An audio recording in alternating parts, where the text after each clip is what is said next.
예레미야 11장 18절에서 23절까지 볼까요?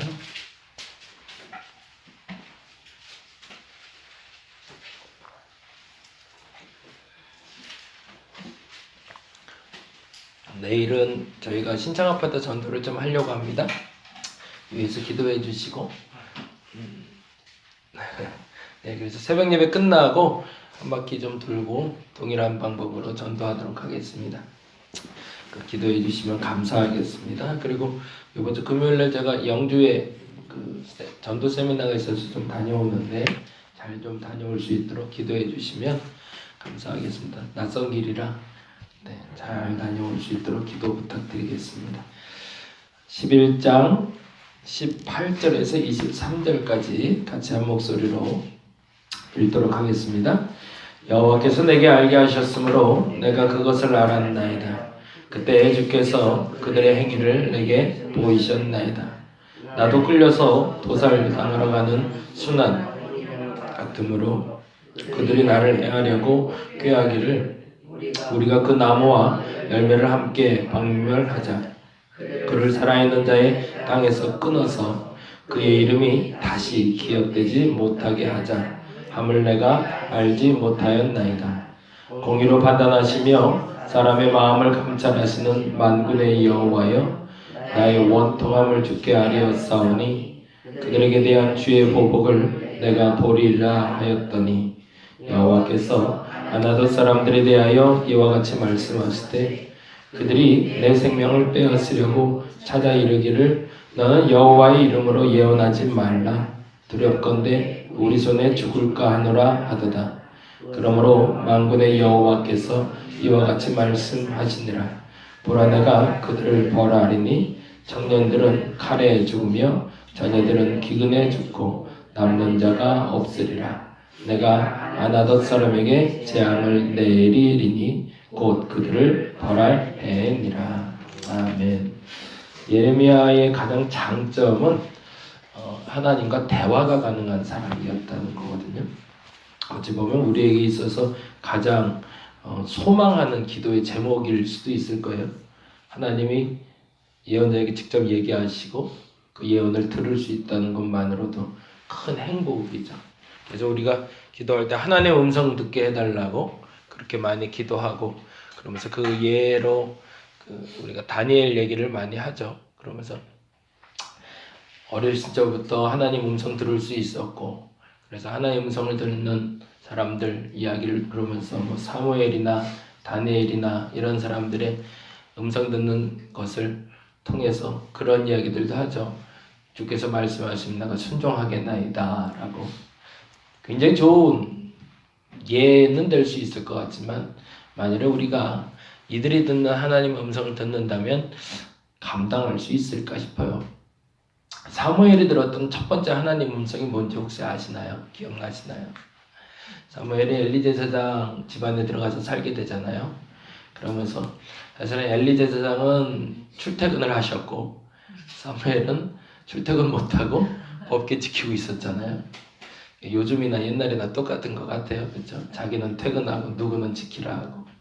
그래서 이제 법계에서 자고 있는데 법계 앞에서 자고 있는데 그런 음성이 들리잖아요. 사무엘아, 사무엘아.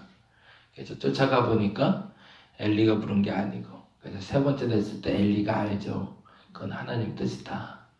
그러고 나서 이제 사무엘이 어떻게 해야 될까요? 그랬더니 방법을 알려주시죠. 사무엘아, 사무엘아 부르면 그때 대답해라. 주여 내가 여기 있나이다. 내게 말씀해 달라고. 근데 그때 들었던 사무엘의 음성을 들으면서 우리는 주일학교 어린아이들에게도 그렇게 기도해야 된다 얘기하는데 사실은 그때 들었던 예언은 엘리 제사장 가문의 멸망이었습니다. 어린아이가 감당할 수 있는 얘기가 아니었거든요. 근데 그럼에도 불구하고 영안이 열렸던 사무엘에게 그 나라의 미래를 보게 하셨고 그 나라의 영적인 상태를 보게 하셨던 거죠. 다니엘도 마찬가지였고 선대의 그 하나님의 음성을 들었던 사람들의 그 영안이 열려서 보았던 그리고 들었던 소리들은 사실은 그렇게 썩 좋은 소리들은 아니었습니다. 나머지 중요한 것은 그게 하나님 뜻이었다는 거죠. 그래서 우리에게는 하나님은 그 다음을 요청을 하십니다. 하나님 음성을 듣길 원한다면 순종해야 된다는 거죠. 그래서 우리가 혹여 지금 하나님 음성이 들리지 않는다고 너무 원망하지 않으셨으면 좋겠습니다. 둘 중에 하나일 거예요. 내가 기도를 잘 안 했거나 아니면 아직은 순종을 못할 상태거나. 그리고 만일에 그 음성이 들리신다면 여러분 좀 힘드시더라도 아멘 하시기 바랍니다. 그래야 그게 복인데 우리가 말하는 그 복과 성경에서 말하는 그 복이 좀 다르기 때문에 사실은 주춤거리게 되는 거죠. 그러니까 어디 가면 돈이 있다, 어디 가면 귀인 만난다, 그건 점치러 가는 거고, 실질적으로 하나님이 주시는 음성은 재앙에 대해서도 알려주실 수도 있고, 그리고 안타까운 소식도 들을 수 있다는 전제로 우리는 기도해야 된다는 거죠. 근데 늘 우리가 듣고 싶은 소리는 잘 될 거야, 좋을 거야, 그런 소리들이니까. 지난번에 TV 프로그램 보다 보니까 그런 얘기 나오더라고요. 이승기라는 배우예요, 가수예요. 하여튼 뭐 그 친구 나와서 얘기하는데, 사람마다 이제 성격이 다르고 성품이 다르니까. 근데 그런 얘기를 하더라고요. 그 옆에 있는 사람들이 이제 어떤 뭐 기질 테스트를 하다가 이제 얘기가 나왔는데, 한 친구가 마음이 좀 여린 친구가 있었던 것 같아요. 그래서 그 친구한테 괜찮아, 잘 될 거야, 괜찮아. 근데 이 얘기를 했더니 이제 펑펑 우는 거예요. 아 그래 맞아, 이 괜찮아라는 소리만 들어도 이렇게 좋은데. 근데 그 옆에 이승기라는 친구가 그 얘기를 하더라고요. 근데 그 말이 참 마음에 많이 아팠어요. 근데 아픔에도 불구하고 그게 우리가 해야 될 일이 아닌가라는 생각이 들었는데, 그게 뭐냐면 괜찮아, 자기에게 그렇게 얘기하는데 실수를 하면, 잘못을 하면, 그리고 잘 안 되면 괜찮아. 근데 그 다음에 근데 넌 그러면 안 돼 라고 얘기를 한대요. 실수할 수 있어, 말 잘못할 수 있어, 괜찮아. 그런데 넌 그러면 안 돼. 어찌 보면 예레미야에게 동일하게 얘기하고 계십니다. 괜찮아, 그렇게 힘들 수 있어, 괜찮아. 그런데 넌 그러면 안 돼. 그게 지금 예레미야에게 들려오는 메시지입니다. 한번 들어보겠습니다. 23절인데요. 18절부터 잠시 보겠습니다. 18절 말씀. 여러분에게 어떤 의미로 다가서게 될지 모르겠지만 여러분이 깨달아 알게 되시면 귀한 연결고리가 생길 것 같습니다. 18절 말씀, 11장 18절, 예레미야 11장 18절 같이 읽겠습니다. 여호와께서 내게 알게 하셨으므로 내가 그것을 알았나이다. 그때 주께서 그들의 행위를 내게 보이셨나이다. 아마도 예레미야가 환상으로 보게 된 것 같아요. 안타까운 사건을 그의 환상으로 보게 됐는데 그 환상은 다음과 같습니다. 19절 말씀, 첫 번째 환상입니다. 나는 끌려서 도살당하러 가는 순한 어린 양 같으므로 그들이 나를 해하려고 꾀하기를 우리가 그 나무와 열매를 함께 박멸하자. 그를 살아있는 자의 땅에서 끊어서 그의 이름이 다시 기억되지 못하게 하자 함을 내가 알지 못하였나이다. 스스로 알지 못하고 있었던 일을 하나님의 환상으로 알려주셨는데 도살장에 끌려가는 어린 양의 모습으로 보여주셨던 것 같고, 학자들의 해석입니다. 첫째, 환상으로 보았을 때는 순한 어린 양이 끌려가는 걸 봤는데 얘가 어딜 가나 라고 봤더니 도살장에 가고 있었던 거죠. 그리고 또 하나 그가 들은 것이 있었는데, 예레미야서 볼 때는 그 얘기를 제가 드렸었잖아요. 본 것, 들은 것, 깨달은 것으로 구별해서 보셔야 된다고. 근데 예레미야는 알아들을 수 있는 귀와 볼 수 있는 눈이 열려 있었던 사람인 거죠. 그래서 알아먹을 수 있을 때 그 사람에게 하나님 얘기하시는데, 첫째 그가 본 것은 도살장에 끌려가는 어린 양, 그리고 그가 들은 것이 뭐죠? 우리가 그 나무와 열매를 함께 박멸하자라는 소리를 들은 거죠. 그런데 그때 당시에는 그가 알지 못했다가 깨닫게 알게 되었습니다. 그 알게 된 것이 뭘까요? 21절입니다. 21절 말씀 같이 한번 읽어보겠습니다. 여호와께서 아나더 사람들에 대하여 이와 같이 말씀하시되 그들이 내 생명을 빼앗으려고 찾아 이르기를 너는 여호와의 이름으로 예언하지 말라. 두렵건대 우리 손에 죽을까 하노라 하도다 라는 것을 깨달은 거죠. 다시요. 19절에는 본 게 있고 들은 게 있죠. 본 건 뭐라고요? 도살당하러 가는 순한 어린 양을 봤고요. 들은 거는 우리가 그 나무와 열매를 함께 박멸하자. 그런데 그거를 그가 알았다 몰랐다? 몰랐었다. 그랬는데 깨달아 알게 되었는데 뭘 깨달아 알게 된 거죠? 그 순한 어린 양이 자신이고 그 나무가 자신이고 그 열매가 그가 예언하는 예언들이었음을 알게 된 거죠. 근데 아나돗 사람이 누굴까가 중요하죠. 아나돗은 누굴 얘기할까요? 아나돗은 자신의 친척들을 얘기합니다. 예레미야는 아나돗 사람이었거든요. 그리고 이 아나돗은 조금 더 특별한 걸 갖고 있는데 아나돗은 제사장 가문이 살던 동네입니다. 하나님의 법은 법대로 알고 하나님의 뜻을 소위 안다 말하는 사람들인데 그들이 예레미야를 죽이려고 했던 거죠.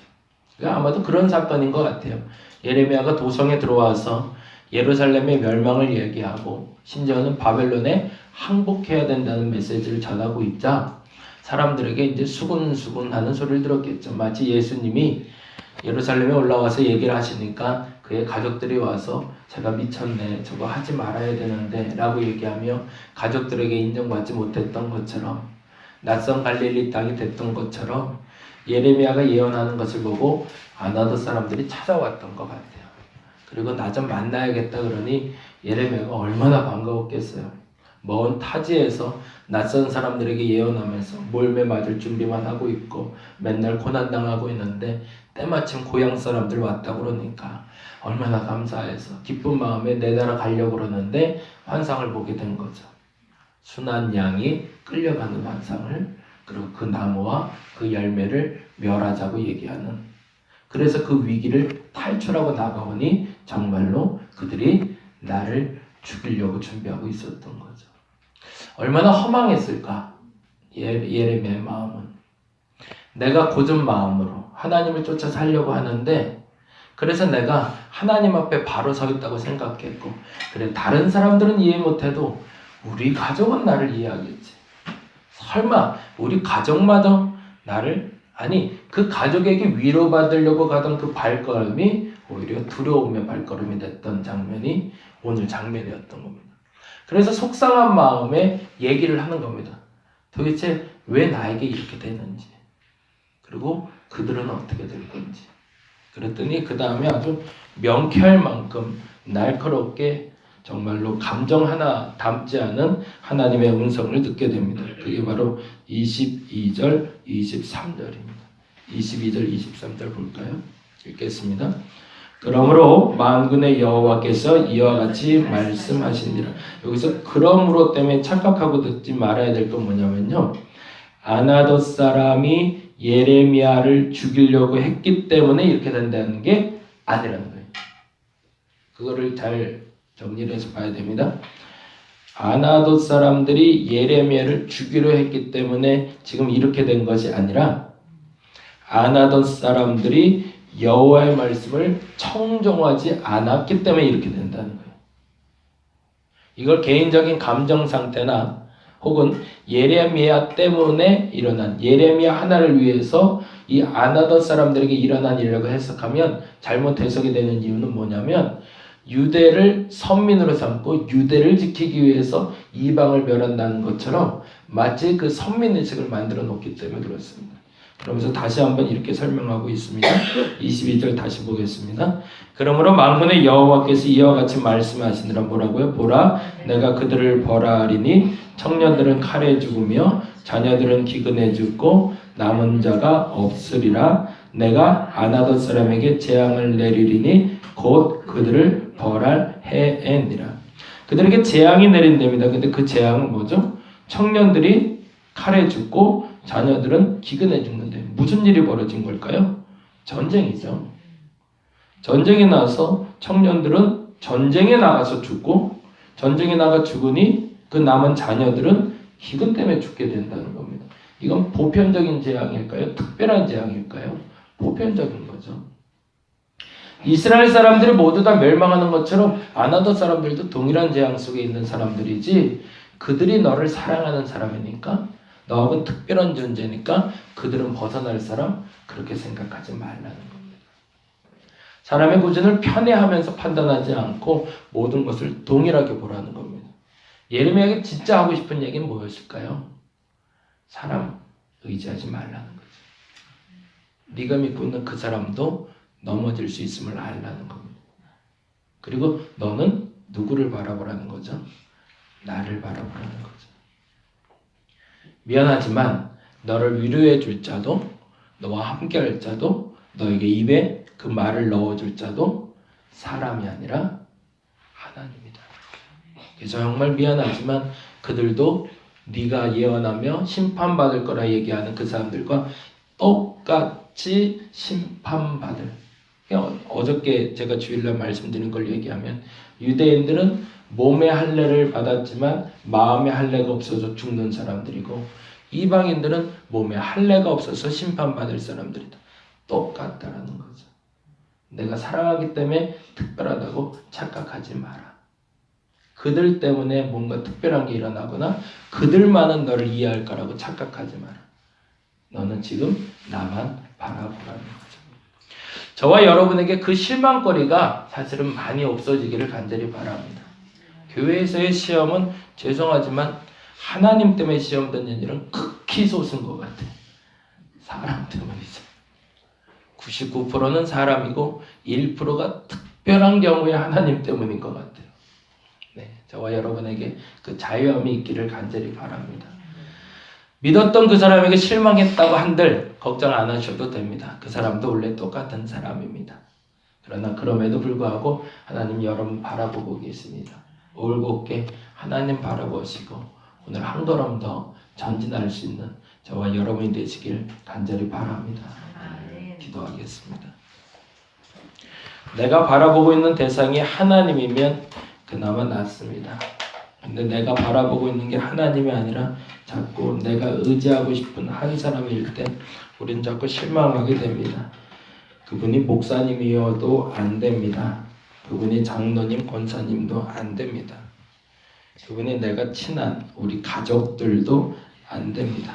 우리는 그들을 보고 신앙생활을 하는 것이 아니라 하나님을 바라보며 신앙생활을 하고 있기 때문에 그렇습니다.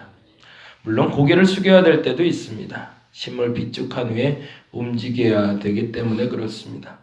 그러나 사람 때문에 또다시 실망하고 좌절해서 아무것도 하지 못하는 어리석음 없게 하여 주옵시고, 오늘도 주님 바라보며 주께서 원하시는 그 일을 위해서 한 걸음 더 나아갈 수 있는 우리가 되게 하여 주옵소서.